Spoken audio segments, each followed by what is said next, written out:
Assalamualaikum warahmatullahi wabarakatuh. Perkenalkan, nama saya Muhammad Wildan Salahuddin Malik. Saya absen 25.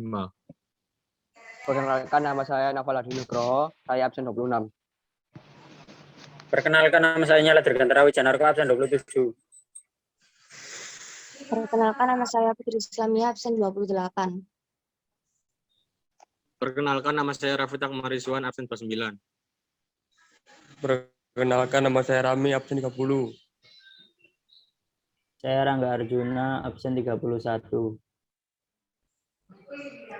Saya Rafael Dimitri Satria, absen 32.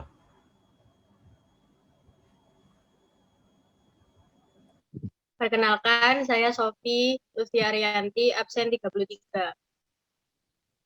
Perkenalkan, nama saya Tiara Ainuriski Puspita, absen 34. Perkenalkan, saya Utbali Fervanto, absen 35. Perkenalkan, saya Yurdian Syarya, absen 36.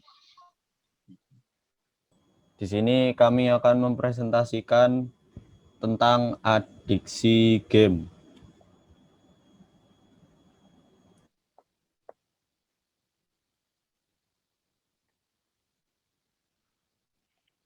Baik, yang pertama, apa itu adiksi?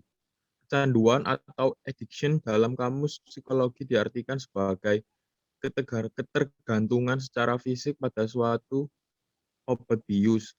Keadaan tersebut menambah toleransi terhadap obat bius, ketergantungan fisik dan psikologis, dan menambah pengasingan diri dari masyarakat apabila obat dihentikan. Biasanya digunakan dalam konteks klinis dan diperhalus dengan perilaku berlebihan. Adiksi adalah perilaku yang tidak sehat yang sulit untuk dihentikan atau diakhiri oleh individu yang bersangkutan, yang akan menimbulkan dampak negatif bagi individu itu sendiri maupun orang lain. Jadi, adiksi merupakan suatu ketergantungan terhadap sesuatu yang dilakukan secara berulang-ulang dan sangat sulit untuk dihentikan yang akan menimbulkan dampak negatif.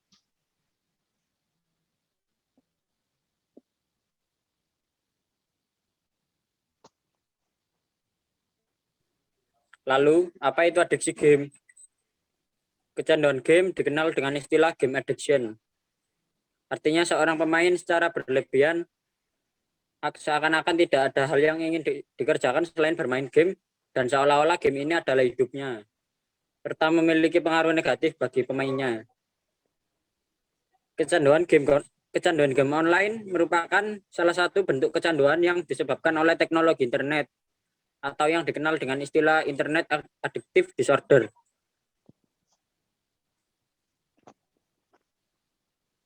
Jadi, adiksi game online adalah ketergantungan individu secara berlebihan terhadap game online, dengan ingin melakukan secara terus-menerus yang pada akhirnya menimbulkan efek negatif pada fisik maupun psikologi individu.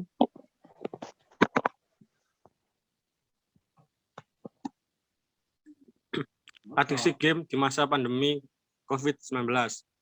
Hyper Casual Gaming dari Arjus melaporkan pengunduhan aplikasi game seluler pada akhir Maret 2020 saja. Beberapa pekan setelah status pandemi ditetapkan sudah mengalami peningkatan sebesar 75% dibanding akhir Maret 2019. Selain itu, waktu bermain para pengguna game online juga mengalami peningkatan sebesar 47%. Beberapa kasus kemudian yang berhubungan dengan game online bahkan telah beberapa kali dilaporkan. Seorang anak laki-laki berusia 13 tahun di India misalnya mengakhiri hidupnya sendiri setelah sang ayah meminta berhenti bermain game berjenis Battle Royale pada Juli lalu. Kasus game online mau juga dicatat di negara yang merupakan pasar smartphone kedua terbesar di dunia, itu pada Januari lalu. Seorang pria berusia 25 tahun meninggal akibat stroke otak setelah bermain game berhari-hari.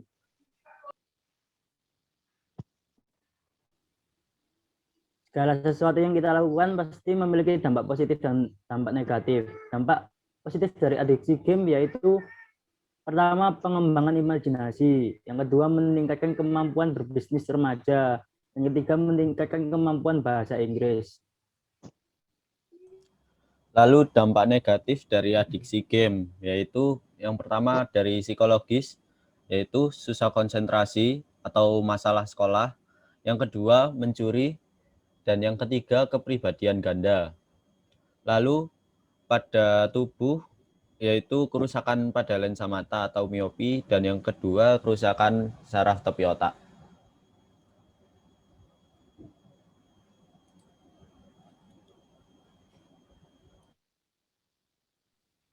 Lalu bagaimana cara menanggulangi kecanduan game? Yang pertama, untuk tubuh sendiri tidak boleh makan sambil bermain game online. Yang kedua, mengganti camilan dengan buah-buahan. Yang ketiga, meningkatkan aktivitas tubuh. Cara menanggulangi kecanduan game untuk psikologis yaitu yang pertama membuat jadwal bermain game online. Yang kedua, meningkatkan peran serta orang tua dalam pengawasan. Yang ketiga yaitu memilih permainan yang bersifat pendidik. Cara untuk membantu seorang ketika mengalami adiksi game. Yang pertama itu mengendalikan perhatian teman terhadap game dengan cara mengajaknya beraktivitas yang lain, bermanfaat seperti olahraga dan lain sebagainya. Dan kedua yaitu sering mengajak teman berbicara dan bercerita supaya tak merasa kesepian dan bosan. Sekian dari kami. Terima kasih. Wassalamualaikum warahmatullahi wabarakatuh.